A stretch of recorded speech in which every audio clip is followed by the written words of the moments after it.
Hello, and let me introduce Jay Minkoral, who is Executive Director of the Nashua Planning Commission. Jay, Thanks welcome for on having me. People's View. Thank you. Tell the people about the commission that you're on, you're Executive Director of. So National Regional Planning Commission is one of 9 regional planning commissions in New Hampshire, all established by state law. So we are actually a political subdivision of the state. We function, in some ways, we're similar to a municipality. So as I said, there are 9 of us. The National Regional Planning Commission is actually the oldest planning commission in the state. We were established in 1959, so we actually predate the legislation. We were established initially through an agreement between Nashua and Hudson, when there was both communities felt we needed to look regionally at transportation issues. So of course we do more than transportation, but we represent 13 communities, of course including the city of Nashua.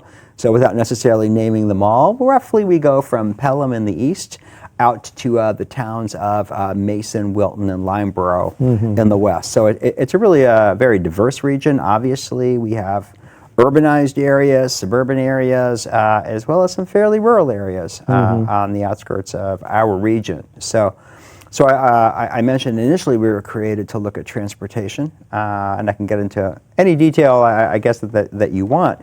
But we've got a handful of primary functions. So we do a lot of land use planning. We do working on local land use plans, master plans with communities, capital improvements programs.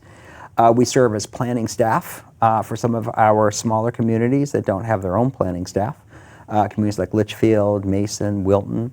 So that's kind of a core land use function. And we do a lot of what we call regional plans. It's actually the only things that we're mandated to do by the state. So we do a regional plan every 5 years. We also do a regional housing needs assessment every 5 years.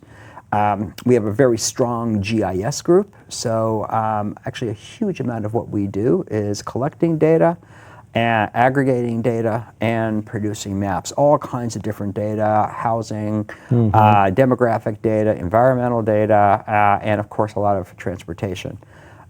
Transportation is really a huge part of what we do.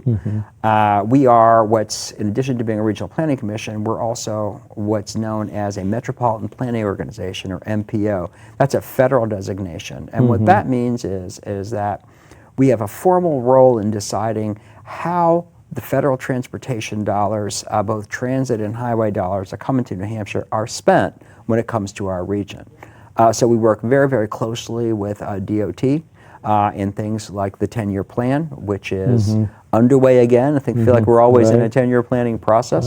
We have some other transportation plans that we are always in the process of working on or updating, and that's mostly focused on that question of how are these dollars spent with regard to our region? How do we plan for them? So those are the core functions, I guess I would say, that we undertake. And how are you funded? So a few different ways. Very good question. Most of our funding is federal transportation dollars, and that's specifically those flow through the NHDOT. And they come to us. So every 2 years, I should say, we propose a work program to DOT for how we're going to basically participate in this planning process. And so that's about 70% of our funding, 69%, I guess, to be specific. We're also supported by local dues of our communities. That's the second largest chunk. So all 13 communities are member communities. We are a member organization, which I think is important to note. We are governed by a board of commissioners that's made up of representatives from each of our communities. It's weighted by population, so both the dues and the number of representatives depend on population. Right now we have 31 commissioners who meet quarterly. Then we have an executive committee. We also staff the Nashua Region Solid Waste Management District. So if anybody's ever been out there for a household hazardous waste collection, we operate those on behalf of the district. That's also a source of funding for us. And in some ways, we function as a consulting firm because we're also doing work on a contract basis for various communities. And of course, like any organization like ours, we pursue a number of grants. So as an example, you may have seen we recently got a $300,000 grant from the U.S. EPA for our Brownfields Assessment Program. And so that's actually a really exciting program. We're really pleased to be able to kind of revive that. And so of course, grants are a source of funding as well. So that's kind of, I think, that's everything. That's all the sources of funding that are out there. Okay. How far north do you go towards Manchester? I mean, I didn't. The farthest towards Manchester would be Litchfield, Merrimack. Okay. Depending on how you want to look Bedford at it. So Bedford and up above, that's all in that planning That's right. commission. The Regional Planning Commission for the Manchester areas is called the Southern New Hampshire Planning Commission, Regional Planning Commission, and we work, of course, very closely with them. And then to the east, communities like Salem, and further east is the Rockingham Regional Planning Commission. Okay. And are those in different categories for federally? I mean, I know they have different, like how far they're away from Boston, for example. Are they? Right. How does that work? So I mentioned we have 9 regional planning commissions. 4 of the regional planning commissions are MPOs, Metropolitan Planning Organizations, and that's because we're all urbanized, and of those, 2 are within the Boston metro area. So the 4 that are MPOs are, not surprisingly, Southern New Hampshire, Rockingham, and also Stratford. Okay. And then the other 5 are what are considered rural. And they also have a role in transportation planning. It's very, very central to them, but it's not quite as strong a role, and their level of federal funding is significantly lower. And your biggest then is transportation, and I know you're on the rail committee from the Nashua city itself, and you get involved with the DOT, and I understand that you're also looking at bus transportation on a longer scale. Yes. And I understand that Keene has the same kind of analysis going on for the buses. Is that true? Keene also, of course, Southwest Regional Planning Commission, which includes Keene, is very, very interested in particularly intercity bus service. That's of acute interest to them. Right now, there is actually, DOT has put out a request for proposals for an operator to operate a daily bus service between Keene and Nashua. Oh, really? So we're optimistic that we could see something happen. Right now, there is 1 Greyhound round trip per week. That is between Keene and Boston running through Nashua. So needless to say, 1 a week is not a particularly robust level of service. So we would like to see something obviously daily, much more frequent. I think that would be really, really great for both of us. There are a fair number of students from Nashua who go to Keene State, so it would be obviously significant for them. And just generally, there's in particular a need for folks out in that region to travel to Nashua. If it were to move forward, almost certainly it would be focused on, there'd be a stop at Exit 8 that also would allow you to connect with Boston Express. Right. That would provide service, obviously, both to Manchester and critically to Boston. So that would be a really important link. I mean, in all the transportation planning that we do, we look to maximize, multimodal transportation alternatives for our region. So that's a great example of how you can achieve multimodal, alternatives, because Nashua Transit service, the bus service for Nashua, also goes to Exit 8. So there's an opportunity to link both a local bus transit system with an intercity one, 2 different intercity services, which I think would be really, really fantastic. How do you picture the intercity buses functioning? Are they just 2 stops, one at either end, or do they stop in between, or is it just sort of if you're on the street, they travel and you wave them down, they'll stop? Well, so it depends on where. You're always trying to balance maximizing service in terms of coverage but also making sure that you have the trip duration is reasonable, because obviously the longer the trip from end to end, Right. the less desirable it is. So that's always a balance that you try to achieve. And all these things are still evolving, but right now, if we were looking at Keene to Nashua, there is a strong likelihood of a stop in Peterborough, which Peterborough is very interested. Probably not a lot more than that, and you wouldn't be able to flag it down. I mean, really, even with Nashua Transit, there are many, many bus stops, but they are stops. Yeah. And it is important because you got to meet a schedule. Yeah, So yeah. that's really critical. When it comes to Boston Express, there's also only a limited number of stops. And I could be wrong on this one, but you leave Manchester, you've got Exit 8 in Nashua, you've got to stop in Tingsboro. I think that's it until you get to South Station. You've got South Station, you've got Logan.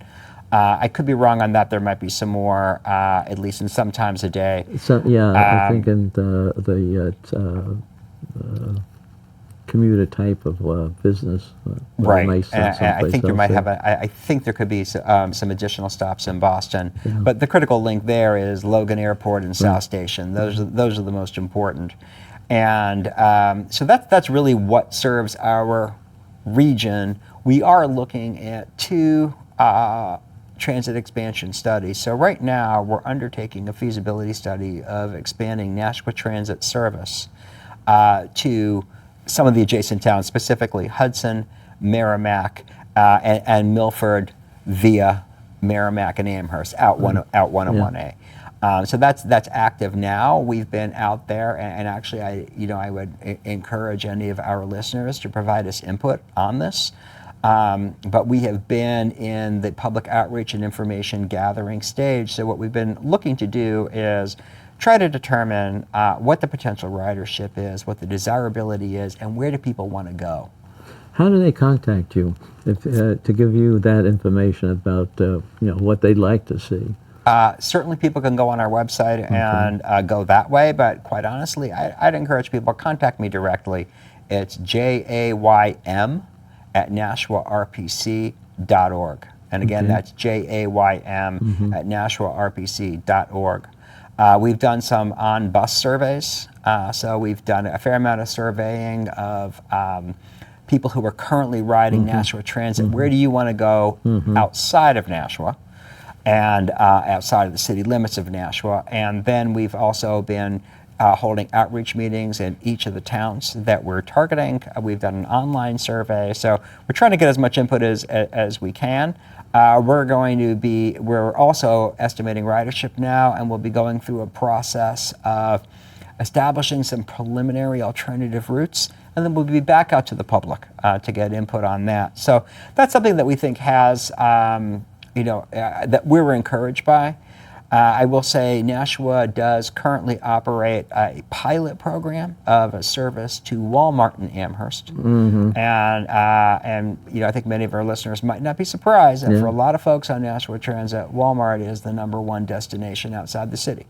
So that's a place where a lot of people want to go. Same thing with Walmart in Hudson. That's a desirable location for folks. So, but we do need to see not just where do Nashua residents want to go, but where do people outside Nashua? Where do they want to go? Right. So, Both ways. so that's exciting. We will wrap this study up, the feasibility study up, by the end of this calendar year, and then we're jumping right back into another one, which we're also really excited about. We'll be looking at the feasibility of providing transit service. And this kind of goes back to what we were chatting about earlier on rail, I guess before we started. But we'll be looking at the feasibility of extending a transit service between Nashua and Lowell, between the Gallagher Terminal in Lowell, which is the MBTA commuter rail station. That's also the Lowell Regional Transit Station. So a possible extension of transit service to Lowell would allow us to link in both to commuter rail and to the regional bus service around Lowell, which is pretty extensive. In addition to the city of Lowell, they're providing service out to a lot of the major employers on 495. Well, that's what I was going to ask you about. Have you done that around here for the major employers in the different industrial parks? So we're doing that as a part of the Nashua Transit expansion. Here, we are looking at the major industrial parks, especially Hudson, Milford, Merrimack. But this study would also look at, the next phase of the study will be looking at plugging into Lowell and also Alewife. And this is something that we think has a lot of potential. Alewife is particularly interesting because it has we have a lot of folks from this region who are commuting into Massachusetts. A lot, actually. Over 30% of Nashua residents are commuting to jobs in Massachusetts. For Hudson, it's almost 34%, about 34%, so quite substantial. So we're looking at our commuters and accommodating them. When it comes to Lowell, we're also looking at our students. There are a lot of people in Nashua who are now going to UMass Lowell. So that's an important connection for us. Alewife is attractive because whereas Lowell is commuter rail and regional bus, Alewife is MBTA Red Line. So now you're plugging in directly into the Red Line, which, as you can appreciate, is connecting us to Harvard, to MIT, to highly desirable pools of especially younger tech employees in places like Somerville and Cambridge, as well as Boston. Mass General is on that line, and of course, again, South Station is on that line. So that's a really, really potentially, I mean, for us, that's quite exciting. But it's not only about getting our residents, our workers, and our students to Mass, it's also about attracting that reverse commute.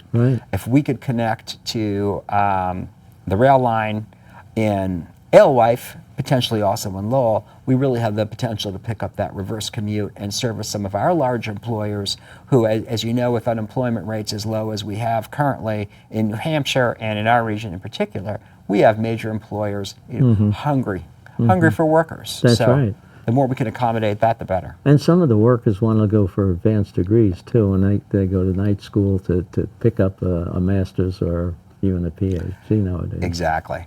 And the other thing we know is Boston has some of the best hospitals in the world.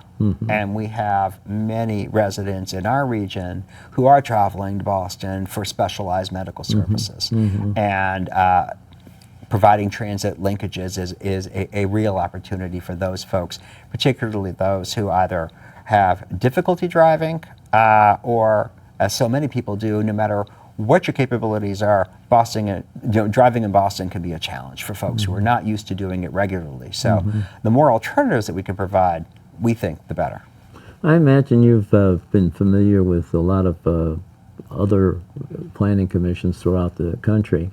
And have you found any good ideas that some people are using out there? I mean, do they have certain plans for people who are working for a job, or for having special pricing commissions, or even tying up with somebody like Lyft or Uber as far as continuing to the person to get the person to where he wants to go, to the individual site? I mean, absolutely. There's a lot of exciting things that are happening out there. Of course, we are in a time of rapidly changing technology. And it's not just that the technology is changing, the applications of the technology are changing.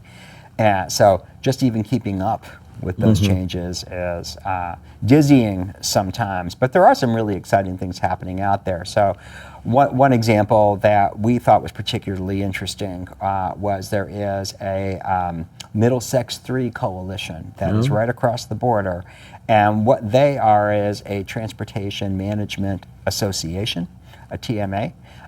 Similar in some ways to the way we operate, but they're not a planning organization as much as they do planning. But they are actually providing employer-funded shuttle services between major employers in the 495 area, 128 area, and actually specifically Alewife. And it was really through conversations with them that we became to appreciate the Alewife connection. And the reason they're doing that is it's almost entirely reverse commute.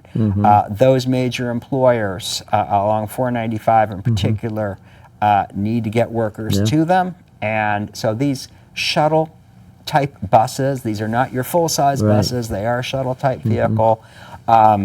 It seems to be working, the demand is there, and the fact that it's employer funded, or at least mostly employer funded, we thought that was particularly interesting. It's how they're providing the service and it's how they're paying for the service that we thought was attractive. You may have heard recently about a late night alternative that's being, I would say, piloted now in Boston, which we also thought was particularly interesting. This is primarily the hospitality industry. I believe MBTA service in Boston shuts off at about 12:30. So you've got these late night workers who typically, particularly if you're working in the in bars and in some of the restaurants, you've got a 1 a.m., a 2 a.m. close. You're still there for an hour or two after.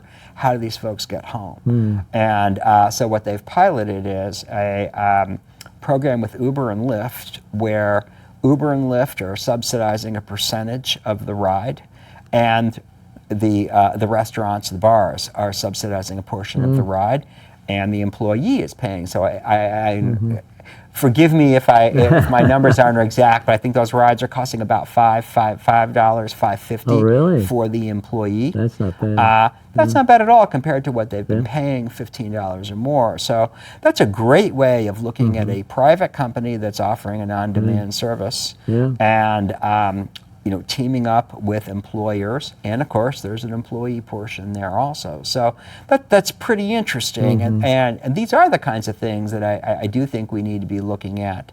I know that in Boston they have also, which I was going to say was a pilot program, I actually think that they have institutionalized it now, where they're working with Uber and Lyft to provide the ride services, to provide the paratransit services. That's also really very interesting, and there seems to be a fair amount of success around that. So I think the more that we can look at alternatives out there that can stretch our public dollars further, I think it's really, really important to be engaging employers where the employer is needs to be a part of the equation, where they're the demand generator, and also major institutions. So there's a lot of work around the country with universities who are also looking at either providing or partnering on transit services. Hospitals are another one. Hospitals are major employers, and as we know, major draws.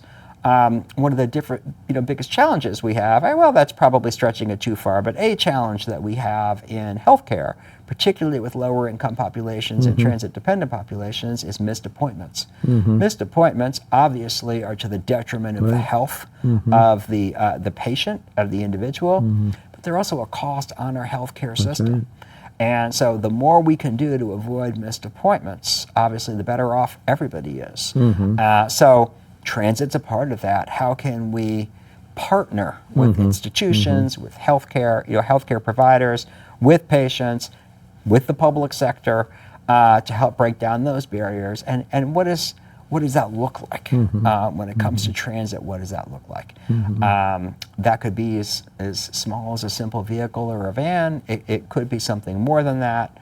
How does it function? So I think there's a lot of exciting things happening out there. Of course, we're also seeing a whole lot more with bicycle and pedestrian accommodations. That's the critical part of the equation also. As I think about multimodal transportation alternatives, when it comes to bus service, I think we have to appreciate that virtually every bus trip begins and ends with a pedestrian. Somebody is almost always walking to a bus stop, and they're almost always walking away from a bus stop.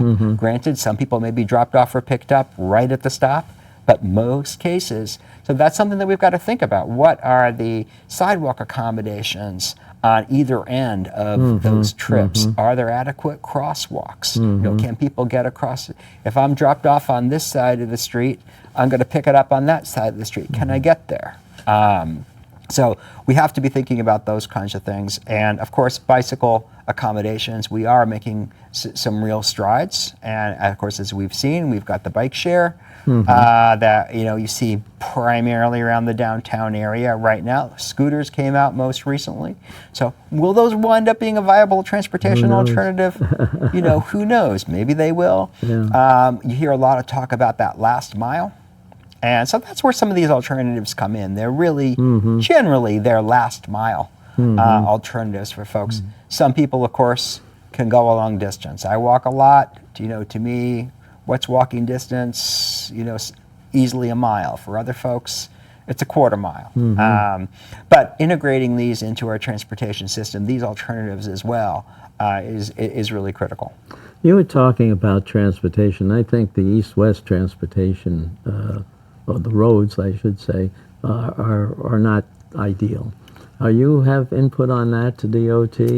I mean, have they talked about doing something with the western port of 101, let's say, or to make it like the eastern port? You know, have a really fast-flowing. And I was wondering whether it would be something you could partner with Massachusetts, and having, you know, the very northern part of Massachusetts also benefit by location of the road. Interesting. Definitely 101. I mean, 101 has been on the radar for a long time, and we are looking at making improvements to 101. DOT is looking at those. We will be doing a 101 corridor study this coming year. 101A is always an issue. So is 111, and one of our biggest challenges at this point is the Taylor Falls Bridge. When we talk about east-west, it's getting across that river as one of the greatest bottlenecks. So that's something that we're looking at, and other improvements in Hudson Boulevard, which is a portion of the old circumferential highway, 102. So yeah, east-west is a challenge, and it's definitely on our radar. And the circumferential highway is on the list again? No, it is not on the list. Not in the way it was. Okay. Hudson Boulevard is back on the 10-year plan, and that would be a modified version of a portion of the circumferential, similar to the Broad Street Parkway. That became reduced in scope. Yeah. Would that be another bridge across the Merrimack on exit 9? No. It would be the southern portion, and it would tie into the Sagamore Bridge. Yeah, okay. Because I think they actually need another one for the northern part too, because getting through the roads in Nashua for that northern crossing is just... Right. But that is no longer in the 10-year plan. Yeah. Well, I know it isn't, but it probably should be. Well, Jay, maybe we have you back towards the end of the year and see what's accomplished. I'm kind of very interested in seeing not only north-south, but east-west. And I think we can really grow both the northern part of Massachusetts as well as the southern part of New Hampshire. I'd be more than happy to come back. There's no end to the things that we could talk about. Right. Well, thank you for your time. Absolutely. Thanks for having me.